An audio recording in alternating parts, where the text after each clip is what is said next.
नमः शिवाय। हर हर Mahadev.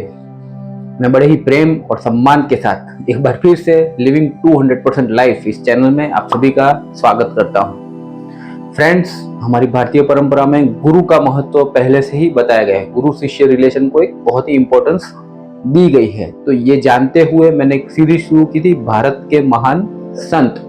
Almost 5-6 episode हो चुके हैं। This is now 6th episode. इसमें मेरा ये प्रयास है कि मेरी स्पिरिचुअल जर्नी अभी तक जो भी रही, जितनी भी रही, उसमें जो जो स्पिरिचुअल लीडर के बारे में मैंने देखा, सीखा, समझा, जाना, पढ़ा, उसके बेस पे आपको कुछ महान संत आपको रेकमेंड कर रहा हूं, जिसमें से अगर आपको कोई अच्छा लगे तो उसको फॉलो करना। क्योंकि मैंने अपनी जर्नी में देखा कि बीइंग अ ह्यूमन बीइंग, हमें समाज में रहते हुए एक स्पिरिचुअल गुरु, एक व्यवहारिक जीवन में एक मेंटर, ये दोनों का होना बहुत ही जरूरी हो गया है आज की तारीख में। तो अगर ये सीरीज में आपको कोई संत अच्छा लगे तो उसको फॉलो करना, अच्छा ना लगे तो इग्नोर करना, क्षमा कर देना, ये आपकी स्वतंत्रता है। तो टुडे भारत के महान संत 6th episode. Friends, I belong to a typical Brahmin family. हमें बचपन से ही हनुमान चालीसा, हवन करना, मंत्र जाप ऐसा सिखाया गया। बचपन में हमारे ग्रैंड पेरेंट्स हमें बोला करते थे कि भाई हम सब, मैं, आप, हम सब भगवान राम के जमाने में, भगवान कृष्ण के जमाने में भी थे और आज भी हम सब है। तो उस टाइम पे मुझे कभी भी वो इलॉजिकल नहीं लगता था और आज भी नहीं लगता है। ये आपकी स्वतंत्रता है उसको मानना या ना मानना। आज जिस संत के बारे में बात करने वाला हूं, वो बताते हैं, डंके की चोट पे बताते हैं कि वो अपनी पास्ट लाइफ में कभी भगवान बुद्ध के साथ थे, कभी भगवान दत्तात्रेय के साथ रह चुके हैं, भगवान राम, भगवान कृष्ण, रामकृष्ण परमहंस, स्वामी विवेकानंद, उनकी पास्ट लाइफ इन सब के साथ हो चुकी है। और ये सिर्फ बताते नहीं है, उन्होंने एक बुक भी लिख डाली है इसके ऊपर, जिसमें आप डिटेल में ये सब रोचक इंसिडेंट्स पढ़ भी सकते हो। तो मैं बात कर रहा हूं श्री एम की। वो एक स्पिरिचुअल लीडर है, नाथ परंपरा से वो बिलोंग करते हैं। नाथ परंपरा, गोरक्षनाथ, मत्स्येंद्रनाथ, वो वाली जो परंपरा है उसको नाथ परंपरा स्पिरिचुअलिटी में कहा जाता है। तो श्री एम नाथ परंपरा को बिलोंग करते हैं और पद्म भूषण से भी भारत सरकार ने इनको सम्मानित किया हुआ है। तो जानते हैं श्री एम के बारे में।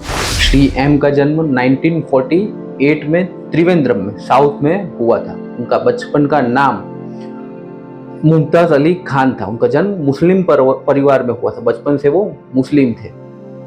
एट द एज ऑफ 8 साल की एज में उनके घर के पीछे एक पेड़ के पास उन्हें अपने गुरु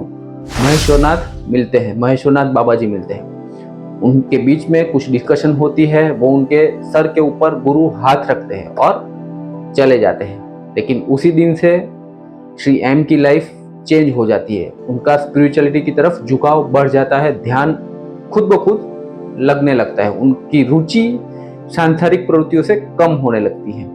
तो एट द एज ऑफ 19 साल की एज में वो अपना घर छोड़ देते हैं और हिमालय की तरफ प्रयाण करते हैं। वो हिमालय की कंदराओं में घूमते फिरते रहते हैं और बद्रीनाथ से आगे वहां पे उनको फिर से वही गुरु जो बचपन में उन्हें मिले थे, महेश्वरनाथ बाबा जी, वो वहां पे बद्रीनाथ से आगे हिमालय में फिर से मिलते हैं और उनको क्रिया योग की दीक्षा देते हैं। महेश्वरनाथ बाबा जी के साथ 3 साल वो पूरी ट्रेनिंग लेते हैं, स्क्रिप्चर सीखते हैं, ध्यान करते हैं, मेडिटेशन करते हैं, बहुत सारी यात्राएं पैदल करते हैं। महेश्वरनाथ बाबा जी के साथ 3 साल की कड़ी ट्रेनिंग के बाद उनके गुरु श्री एम को वापस संसार में लौटने को कहते हैं। उनकी इच्छा ना होने के बावजूद गुरु का आदेश था तो उनको मानना था। तो श्री एम उनकी 22 साल की एज में वापस संसार की तरफ लौटते हैं। ये जर्नी के दौरान वो नीम करोली बाबा से मिलते हैं, जे कृष्णमूर्ति से मिलते हैं, नित्यानंद बाबा से मिलते हैं। तो ये सब महान पुरुषों से उनकी मुलाकात होती है। घर में लौटने के बाद कुछ समय बाद वो सत्संग फाउंडेशन की शुरुआत करते हैं। सत्संग फाउंडेशन में ध्यान, क्रिया योग वगैरह दीक्षा दी जाती है। सत्संग फाउंडेशन स्कूल भी चलाते हैं जिसमें फ्री एजुकेशन दी जाती है। श्री एम 2015 में फ्रॉम कश्मीर टू कन्याकुमारी एक पैदल यात्रा करते हैं। पीस ऑफ वर्ल्ड के लिए एक पैदल यात्रा करते हैं।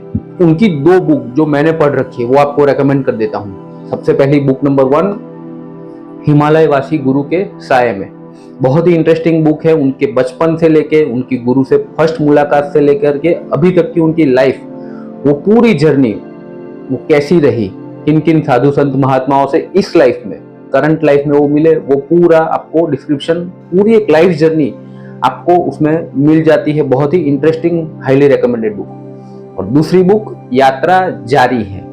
यात्रा जारी है कंप्लीटली आपके माइंड को शॉक कर देगी, अनबिलीवेबल बुक। उसमें श्री एम ने अपनी पास्ट लाइफ भगवान बुद्ध के साथ कैसी रही, भगवान दत्तात्रेय के साथ कैसी रही, भगवान श्री कृष्ण के साथ एक जन्म में, लेट मी टेल यू, एक जन्म में वो एक गोपी थे और भगवान श्री कृष्ण के साथ थे, तो वो भी इंसिडेंस उसमें उन्होंने मेंशन किया हुआ है।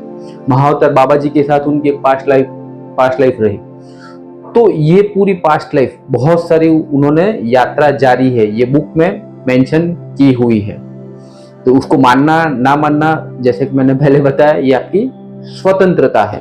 तो ये 2 बुक आप अगर पढ़ते हो, आप if you are on the spiritual path, you should must read this book. अगर आप कोई पाथ, स्पिरिचुअल पाथ पे नहीं भी हो, तो भी एक आपको एक इंटरेस्टिंग स्टोरी लगेगी और एक पढ़ने में आपको बहुत ही एक एंजॉयमेंट मिलेगी। तो ये 2 book just for the sake of enjoyment also you can read, मेरे हिसाब से आपको पढ़नी चाहिए। तो this is all about Shri M. Shri M की जो ये 2 बुक है, उसमें उनकी पास्ट लाइफ और करंट लाइफ के बारे में आपको पूरी इंफॉर्मेशन मिल जाती है। क्रिया योग की अगर आप दीक्षा, ऑथेंटिक प्रॉपर दीक्षा लेना चाहते हो, तो श्री एम को आप फॉलो कर सकते हो। एक ध्यान मार्ग है, ये ध्यान मार्ग में अगर आप इंटरेस्ट है, आपकी रुचि, तो आप इनको फॉलो कर सकते हैं। तो फ्रेंड्स, मैं तो हर बार कहता हूं मैं कोई ज्ञानी नहीं हूं, लेकिन पिछले कुछ वर्षों की मेरी जो जर्नी रही, being a house hold person, जो मैंने सीखा वही आपके साथ शेयर कर रहा हूं कि being a house hold person you must have a spiritual गुरु। एक स्पिरिचुअल गुरु और एक व्यावहारिक जीवन में मेंटर होना जरूरी है। तो इस सीरीज में से कोई भी अगर आपको अच्छा लगे, I am not doing publicity for anyone, तो कोई भी अच्छा सिद्ध साधु संत लगे तो फॉलो जरूर से कर लेना। एक स्पिरिचुअल पाथ अपने जीवन में जरूर से लेकर आना, चाहे वो भक्ति मार्ग हो, ध्यान मार्ग हो, साधना मार्ग हो, जो भी आपको अच्छा लगे आपकी रुचि के हिसाब से, भगवान को अपने जीवन में डेफिनेटली जरूर से लेके गया। आज के लिए बस इतना ही, मिलते हैं नेक्स्ट वीडियो में। तब तक के लिए अंकित झा साइनिंग ऑफ। नमः शिवाय, हर हर महादेव।